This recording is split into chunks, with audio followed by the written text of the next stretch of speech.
और यूक्रेन का युद्ध अब बेहद दिलचस्प मोड़ पर आता जा रहा है।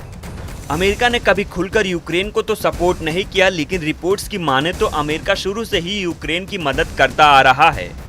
अभी हाल ही में यूक्रेन के राष्ट्रपति जेलेंस्की ने अमेरिका और जर्मनी को मदद के लिए धन्यवाद दिया था। रिपोर्ट्स की माने तो हाल ही में अमेरिका ने यूक्रेन को F-16 फाइटर प्लेन देने जा रहा है। हालांकि अमेरिका ने F-16 के साथ ही शर्त भी रखी है। अमेरिका ने यूक्रेन से कहा है कि वो इन फाइटर जेट्स का इस्तेमाल रूसी क्षेत्र में ना करें, जिसके बाद से ऐसी खबरें आ रही हैं कि रूस अपना सबसे ताकतवर फाइटर जेट सुखोई 57 मैदान में उतार सकता है। रूसी फाइटर जेट सुखोई 57 अमेरिकी फाइटर जेट F-16 को मात देगा। दावा किया जा रहा है कि F-16 अगर यूक्रेन को मिलता है तो पिछले 14 महीने से चली आ रही इस जंग को पलटा जा सकता है। उधर रूसी मिलिट्री दावा कर रही है सुखोई 57 दुनिया का सबसे ताकतवर फाइटर जेट है। ये इतना घातक है कि पलक झपकते ही यूक्रेन के कई शहरों को तबाह कर सकती है। रूसी मिलिट्री के अनुसार सुखोई 57 पांचवी पीढ़ी का सबसे खतरनाक जेट है। MiG-29 और सुखोई 57 से अधिक शक्तिशाली है। ये जेट हवा और जमीन पर हमला करने में सक्षम है। कई घातक हथियारों को ले जा सकता है। इसकी गति इसकी सबसे बड़ी खासियत है।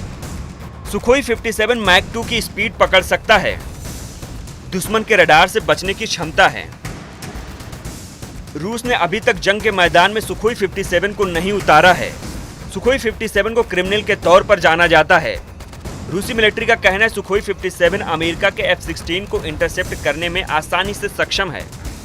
इसका अर्थ यही हुआ कि जमीन पर मौजूद रडार्स के साथ ही सुखोई 57 युद्ध के मैदान में काफी बेहतरीन परफॉर्म कर सकता है। हाल ही में रूस की तरफ से जानकारी दी गई है कि सुखोई 57 जेट आर्टिफिशियल इंटेलिजेंस से भी लैस है। इसकी वजह से जेट और जमीन पर मौजूद कम्युनिकेशन की क्वालिटी और बेहतर हो सकेगी।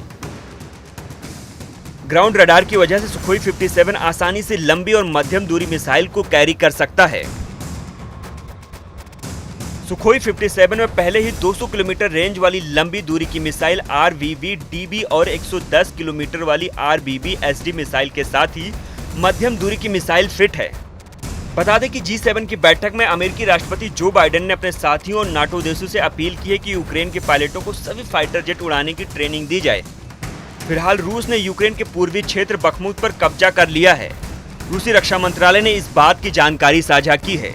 रूस ने बताया कि वैगनर सेना की मदद से यूक्रेन के बखमुत शहर पर रूस ने पूरी तरह से कब्जा कर लिया है। इस बात की पुष्टि यूक्रेन के राष्ट्रपति जेलेंस्की भी कर चुके हैं।